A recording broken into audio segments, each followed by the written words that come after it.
alaikum wa rahmatullahi wa barakatuhu. Barkanmu da sake saduwa a wannan channel mai suna Khalifa TV. A yau mun zo muku da wani sabon bidiyo ne wanda za mu nuna muku wani dai kamar dai abin mamaki za a kira shi, kuma kamar to ga dai shi nan, wannan socket ne dai na wuta wanda kowa ya sani socket ɗin wuta wanda ake manne shi a cikin bango. Ga shi nan yadda yake.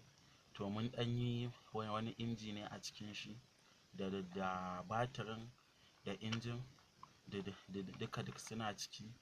Wannan in ka kunna shi normal za ka yi amfani da shi kamar yadda za ka yi amfani da wutar nefa. Idan ka kunna shi, nan za mu nuna muku ga nan waya da caza, za mu gwada muku yadda abin yake aiki.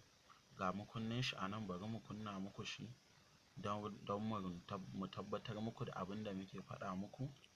Bari ku gani, ga shi nan an jona, ga shi waya ta ɗau caji, ga shi nan kuna gani, ga shi nan cajin da wayar ta ɗauka.